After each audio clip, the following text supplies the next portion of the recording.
दोस्तों, आप सबको मालूम है कि हम ये ISBT का इनॉग्रेशन कर रहे हैं और NEC के चेयरमैन होने के नाते इट इज मोस्ट अप्रोप्रिएट कि अमित शाह जी के हाथ से इस ISBT का उद्घाटन हो। तो मुझे खुशी है कि आज ये इंटरस्टेट बस टर्मिनस जो NEC नॉर्थ ईस्ट काउंसिल के फंडिंग से 48.31 करोड़ 90-10 शेयरिंग पैटर्न में इस ISBT का फंडिंग हुआ। जैसे कि हमारे यहाँ पे 32 बस बोर्डिंग बेस होंगे, टोटल 4180 स्क्वायर मीटर का ग्राउंड फ्लोर है। और सबसे अहम बात यही है कि हमारे नॉर्थ ईस्ट में ज़्यादातर कनेक्टिविटी जो बाकी स्टेट्स में है वो बस के साथ ही है, बस के थ्रू है। तो ये इंटरस्टेट बस टर्मिनल जो इस बस कनेक्टिविटी जो हमारे नॉर्थ ईस्ट स्टेट्स में है उसको और बढ़ोतरी देगी और पब्लिक के लिए ज़्यादा सुविधा होगी। नॉर्थ ईस्ट को और मेघालय गवर्नमेंट को, मेघालय स्टेट को जिस तरीके से इंपॉर्टेंस दिया है,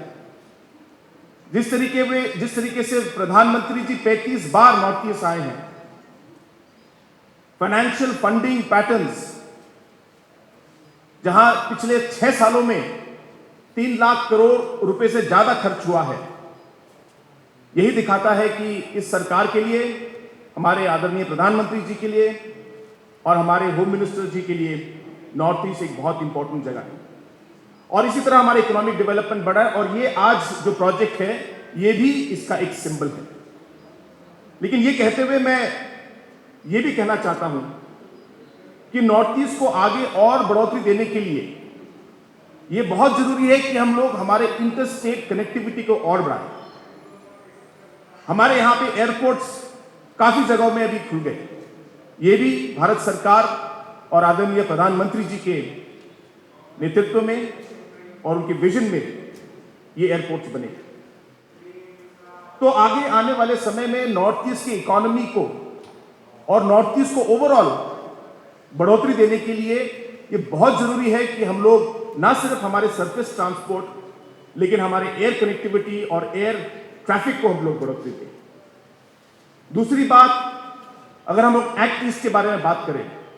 तो एक्ट ईस्ट में भी ये बहुत जरूरी है कि हम लोग स्टेट स्पेसिफिक प्रोजेक्ट्स हम लोग देखें। मेघालय के लिए बांग्लादेश बहुत इंपॉर्टेंट है और जिस तरीके से बांग्लादेश में जो रोड कनेक्टिविटी हो रही है, 6 लेन हाईवे हर जगह बन रहे हैं, बहुत जरूरी है कि हम लोग भी हमारे बॉर्डर कनेक्टिविटी को बढ़ोतरी दें, क्योंकि 10 साल में उनके रास्ते खत्म हो जाएंगे। सारे रास्ते सब मेन एरियाज कनेक्ट हो जाएंगे और अगर हम लोगों ने उस समय काम शुरू किया तो और 20 साल लग जाएंगे। तो अगर हम लोग चाहते हैं कि इसका इकोनॉमिक बेनिफिट हमें लॉन्ग टर्म में मिले और बांग्लादेश और भारत के बीच में, स्पेशली मेघालय स्टेट के बीच में एक अच्छा इकोनॉमिक एनवायरनमेंट हो, तो inter country connectivity specially to the border ports बहुत जरूरी होगा सर। लेकिन आगे चलते हुए हमें एयर कनेक्टिविटी में और इंटरनेशनल कनेक्टिविटी में हमें जोर देना होगा, तभी जाके, जैसे आपने कहा, आपका विजन और हमारे आदरणीय प्रधानमंत्री जी का विजन कि जिस तरीके से पहले इंडिपेंडेंस से पहले जब नॉर्थ ईस्ट का जो GDP में शेयर 20% होता था और आज 3% पर है, उसे उस सेम लेवल पे लाने के लिए ये इकोनॉमिक एक्टिविटीज हमें करनी जरूरी है सर।